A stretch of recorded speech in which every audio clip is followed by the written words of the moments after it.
My story is unlike any other story. There was no knight on a white horse coming to save me. There was no fairy tales or illusions of what my reality was. I faced brutality every day. I faced the pain, the sorrow, the shame, the despair, the torture every day.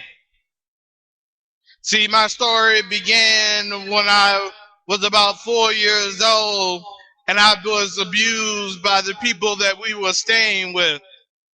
He used to beat us kids until their skin popped open. He used to chase us around the house with a skull and live crabs. I was duct taped to the roof, hung out of a window, forced to do things that I never wanted to do.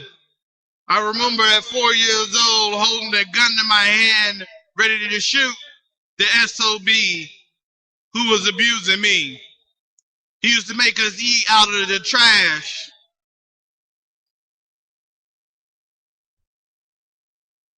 My story wasn't picture perfect.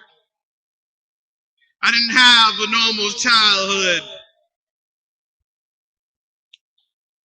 I began being abused by my mother because, see, at that time, my mother and father divorced each other, which I didn't know until I was later on and grown. But she began to withdraw from the world. She began to teach us lessons of the cold, cruel world by being cold and cruel to us, me and my sister.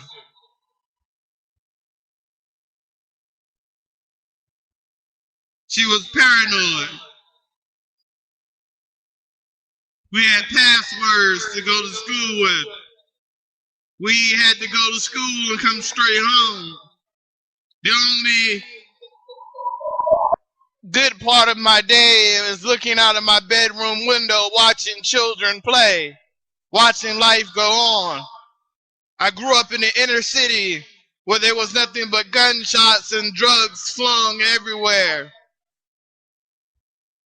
where they would just throw a gun in your mailbox because it was dodging the police, where you had to be on guard 24/7 because gunshots would rain out into the air. My story is not a story of imagination.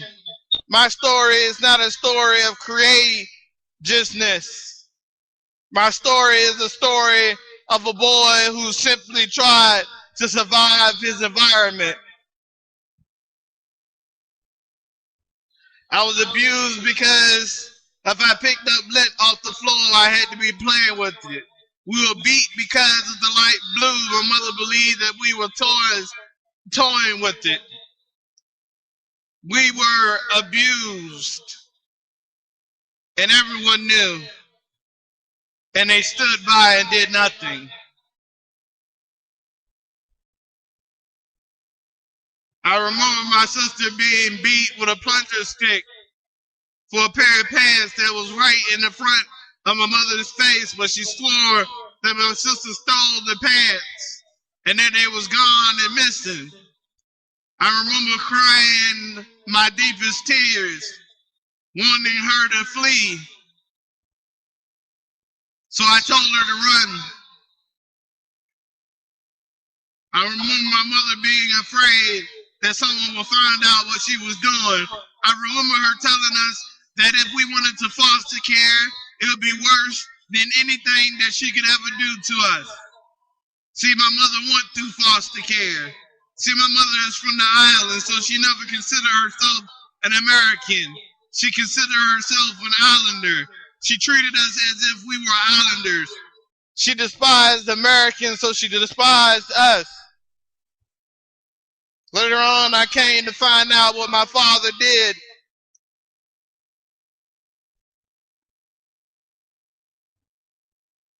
He raped 2 women and was sentenced to prison. And because I was the spitting image of my father, my mother did everything in her power to make sure that I wouldn't become the man he was. She beat me. She indoctrinated me. She used weapons that the CIA used. Sleep deprivation. Long talks that went on for hours. Beatings that went on for hours. She tortured us into being role models of not just ourselves, but those who we hang around. My story is not a simple story to tell because of the shame that I felt growing up. It wasn't until I was 16 that I had a voice, that I had a revelation. God came to me and told me that no man should be treated that way. He did not create man for man to be dominated against another man, but he created man so he can exalt God. He told me whether I was born from my mother's womb or someone else's womb, I would be in the world, period. There was no pictures of me during my childhood.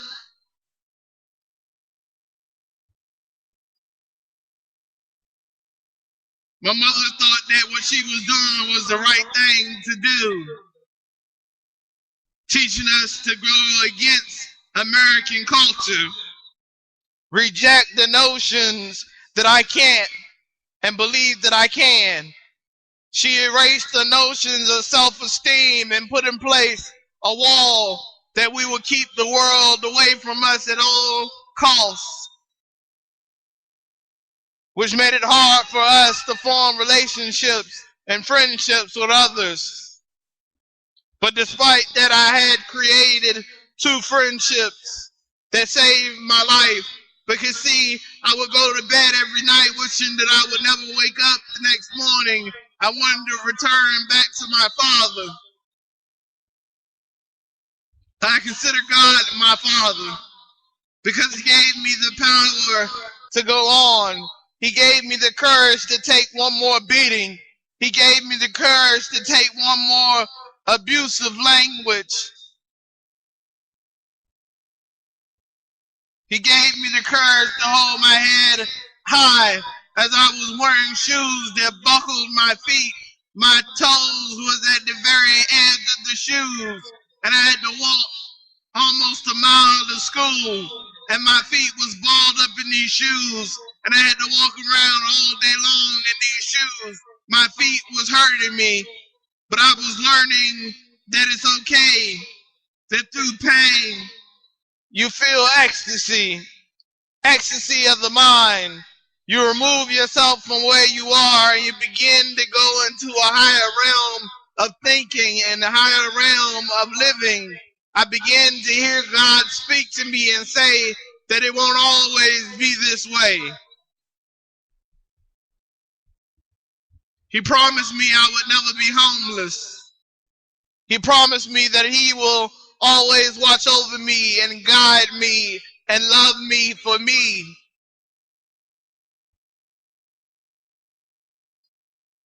I remember coming home, bringing A's to my mother and saying, look what I did, and hearing her say, well, are you happy with it? Because if you're happy with it, then it's fine, but you shouldn't seek my approval. She made me into a person that didn't seek approval from others, but for me to do what I felt was the best thing and the right thing to do. I have forgiven my mother. I don't blame her. She created a masterful man, a man who can stand on his own merits, a man who can stand on his own deeds.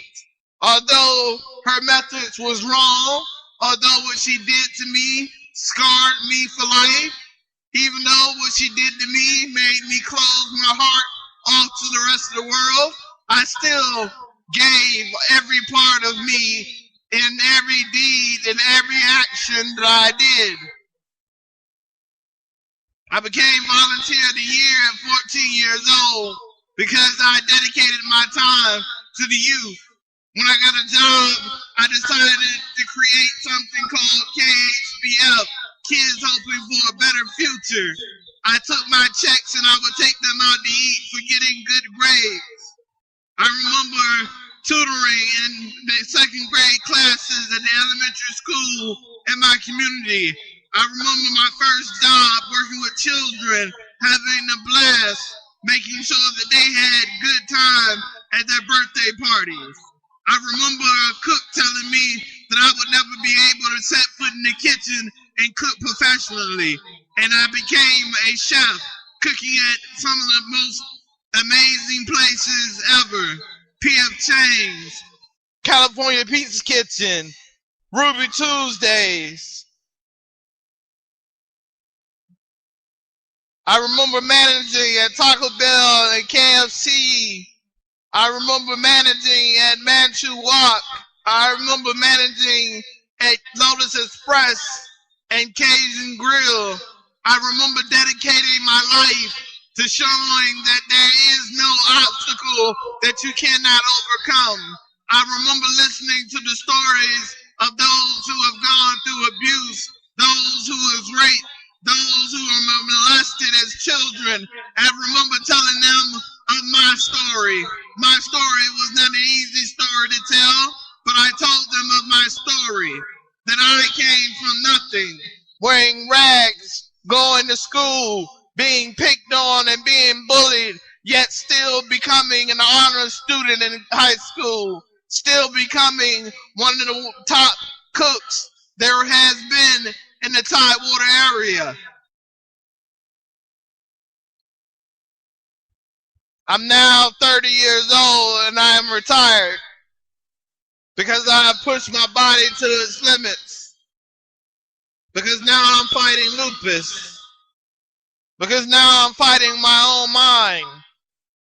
Because now I'm fighting against the degradation of a nation, of a generation, of an era. So when I record these messages, they are not just simple words. I believe each and every word that I say. I believe in each and every deed that I do. I remember having birthday parties telling them not to get me gifts, but donate to the local hospital for children. Donate your clothes to the thrift store.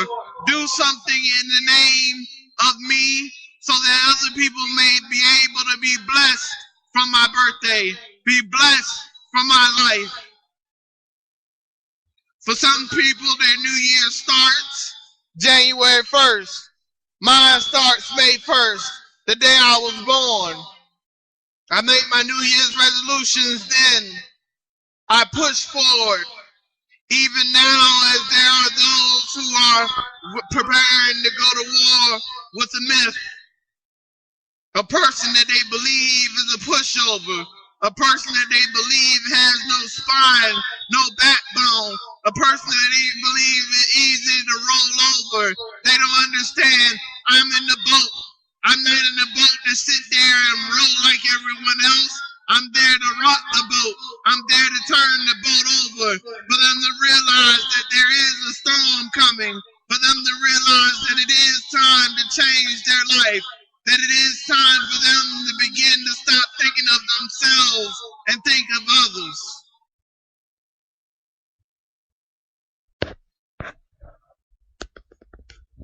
There was no greater promise than the promise that the Lord gave unto me when he said to me, go forth, don't matter where you go, you will have a roof over your head, choose to do the right things. I will put in situations where I had to stand up and be a man, even though I was still a boy. Maybe that's the reason as I am 30 years old, still trying to live out a childhood I never had.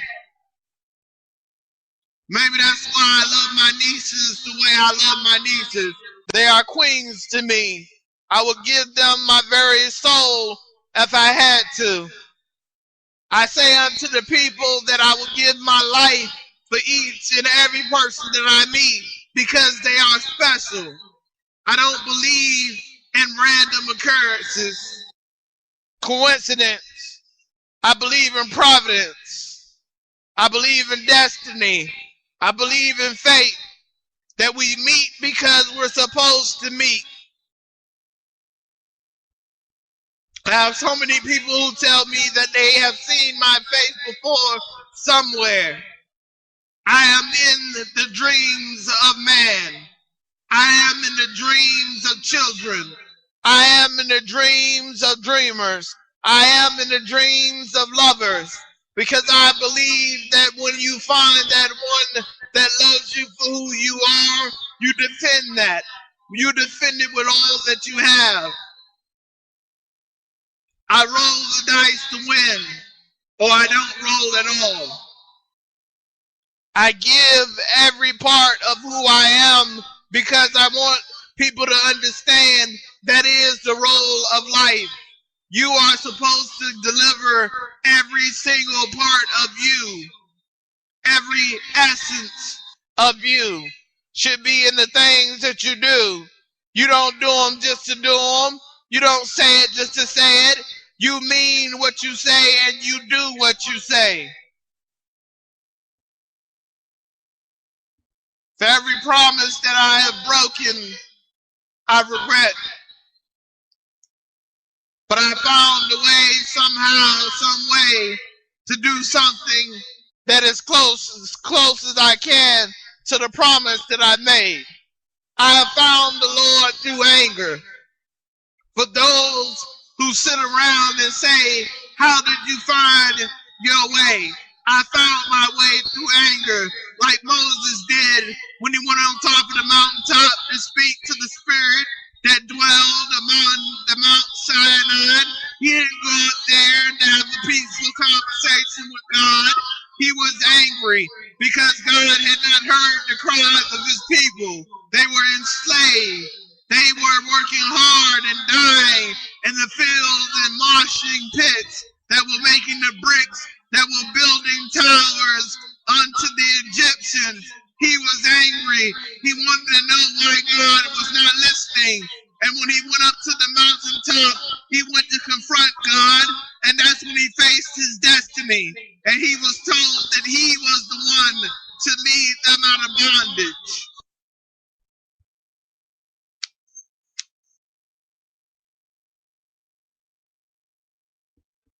Ain't nothing wrong with being angry with the Lord.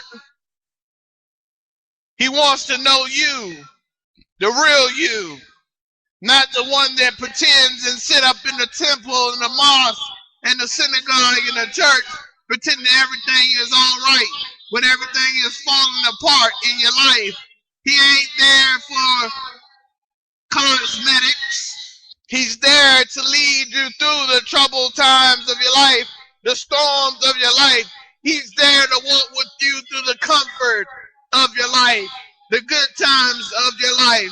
He's there 24/7, every day of the week, there to protect you, there to love you, there to give you the courage to take one more blow for the cause of love, for the cause of truth, for the cause of justice.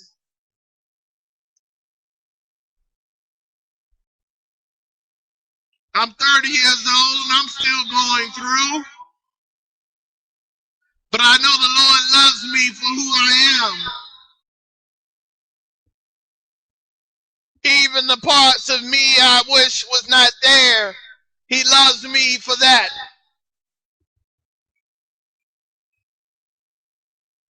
Some people say I'm crazy because I reject the notion of going to heaven. But for those who deserve to go, I don't hold claim to a robe and a crown. I don't hold claim to the mansions of heaven. I don't hold claim to being before God on the day of Judgment Day. I don't worry about what's written in the book of life for me, because I believe that as long as I have the ability to help somebody cross the finish line, to help somebody reach their destiny, then everything in my life is okay. Then it has been worth it to live a life to live my life. For those who watch me suffer, for those who continue to watch me fall apart and wish that I would just fade away into the background, I'm here to tell you that I'm here to stay. I'm here to fight. I'm here to be on the battlegrounds of the Lord. I'm here in the army of the Lord. I'm a part of the garrison of truth. I will never stop speaking truth. I will never stop believing in the higher power of you. I will never stop telling you that you belong to something greater.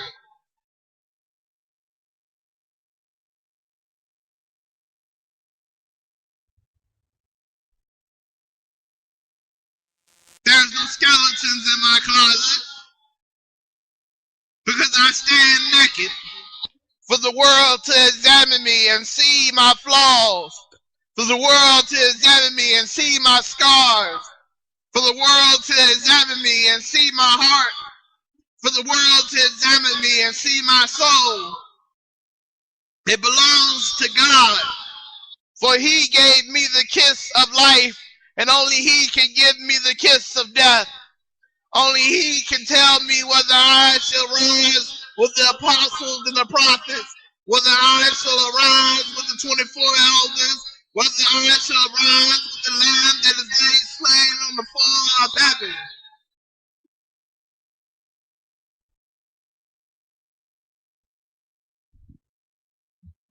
I'm not afraid. Not anymore.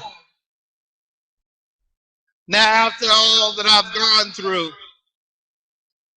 Not even with the lupus and the other ailments that I have.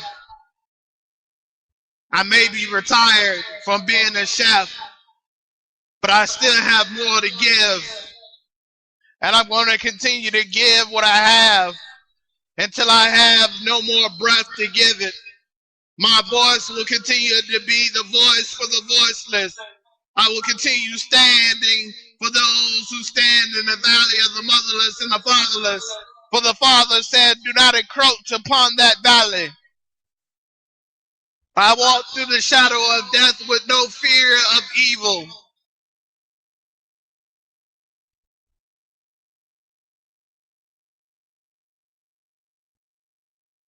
I promise you that I believe in you whether I've met you or not. Through my voice alone, you should believe that I believe in you, that you can overcome your surroundings, that you can overcome your tribulations, that you can overcome your obstacles, that you are the children of destiny, that you have been foretold since the prophecies of old. If you read the Old Testament, if you read the New Testament, it talks about the new nation, the nation of God, the generation of God that shall bear the new name written upon the breastplate of those who are willing to go to war with the evil that is upon us.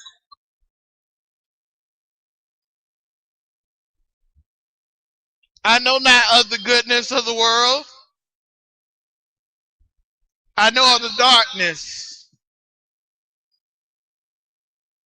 I know of the man creeping into the bedroom of a young girl molesting her.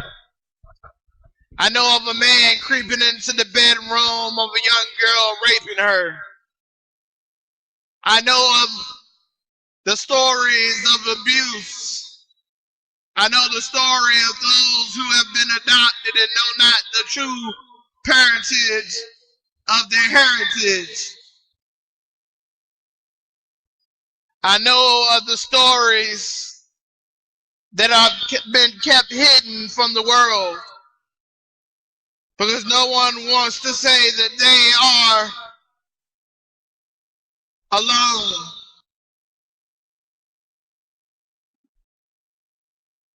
That they are afraid. That they remember the torture that they went through. I don't deal with the cover-up. I don't put sugar on everything like grandma's kitchen. I don't treat everything as if it's a game, because it's not a game to me. It's reality to me.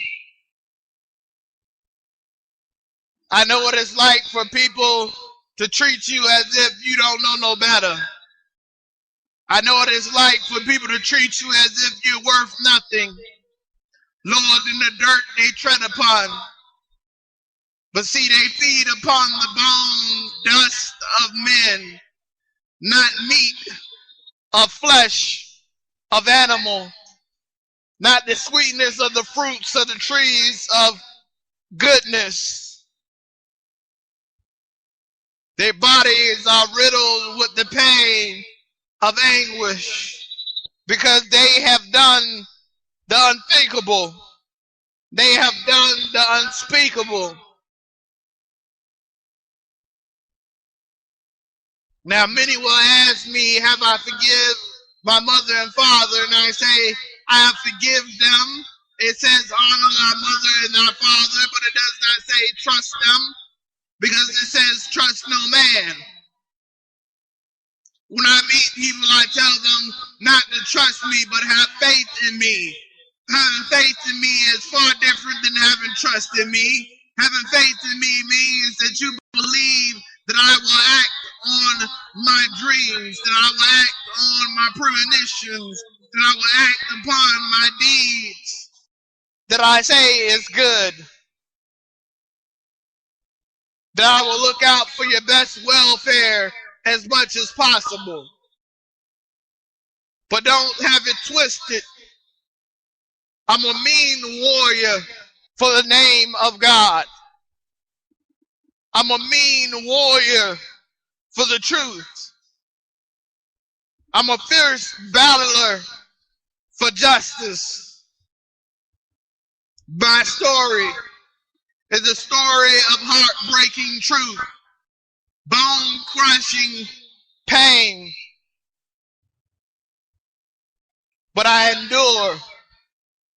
I endure because there are people like you who exist. People like you who listen to my messages. People like you who Facebook me. Jezreel, street poet, Kavon. Those who look at my YouTube channel, Jezreel, Kavon. Those who believe in the name of Jezreel Emil Kavon. Those who believe in my standard, no secrets, just truth. Those who walk with me in the darkness in the wilderness, willing to illuminate the darkness and show the light of the path of destiny.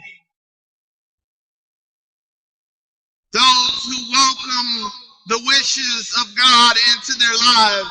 Those who pray for wisdom and decide that it's time for a change.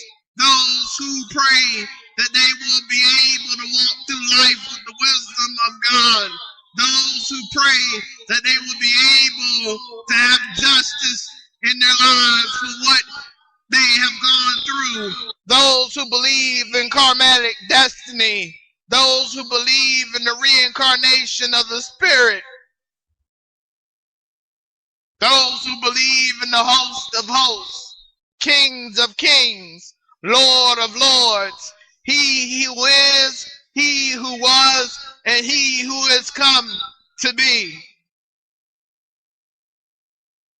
My story is a story of anger.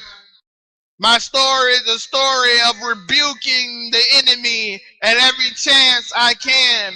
My story is a story of a boy who changed into a man for a cause of hope, for a cause of inspiration.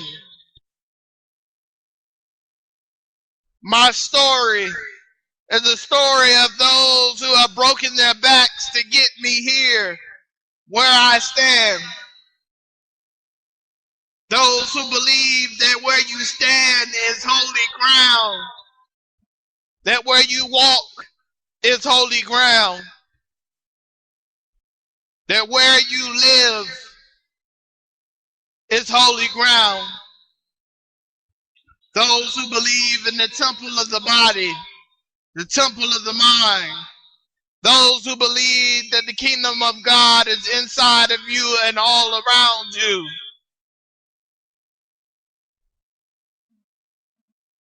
Those who believe that if they take one step forward, they're taking one step forward to destiny. Those who believe that this life is not the ending, but the beginning. Those who believe that the first shall be last and the last shall be first. Those who are willing to put others before them. Those who are willing to be their brother's keeper, their sister's keeper. Those who are willing to look back and say, I have made it. I've made it past the line that the devil said I would never make it past. That I've done things that the devil said I could never do. That I live a life that the devil said I never could live. That I live prosperity. That I breathe prosperity. That I give prosperity. That I am who I am. That I belong to somebody greater. That I belong to something greater. That degrees that separate me and the angels is less than 1%. That I should be on my knees praying and fasting, believing that God will hear my cries. That I should pray the prayer that he asked me to pray. Our Father who art in heaven, hallowed be thy name. Thy kingdom come, thy will be done on earth as it is in heaven. Give us this day our daily bread. Forgive our debts as we forgive our debtors. Lead us not into temptation, but deliver us from the evil one. For thine is the kingdom, the power, the glory, forever and ever. Those who believe in those words, those who pray in that fashion, those who let their prayers of their inner soul reach the heights of heaven, knowing that it will reach the God that looks over the land, that looks over the children, that looks over the plenty. It is time for us now to remember that we are a generation of destiny, that we are in the era of destiny, that we are concluding the prophecy of God, that we are walking in the faith of God, that we are doing the will of God. My story is about the will of God, overcoming the obstacles, overcoming the torture, overcoming the pain, the heartache, and the stress of living a life in the darkness. From the darkness I came to be able to see the beautiful picture of the promised land that God has shown me. I feel like I am Martin Luther King, saying that I see the promised land. I may not make it there with you, but I know that the promised land is out there. I know that you will make it to the promised land. That no man is an island of his own. That we depend on each other. Like Malcolm X says, there is no true belief. If a man hates the roots of a tree and not hate the tree, you cannot. You must hate the tree as well. I dwell in the land of prosperity. I dwell in the land of flowing milk and honey. I dwell in the land of love. I dwell in the land of hope and truth. I dwell in the land of graciousness. I dwell in the land of peace. I dwell in the land of forever. I dwell in the land of praise of God. The angels are around me, protecting me from the evil one, protecting me from the darkness, protecting me from the evil. I come to you now and say that my story is a story that should not only be told, but shall be shared with the world. So shall your story be shared with the world, because you are its storyteller. My story It's never over.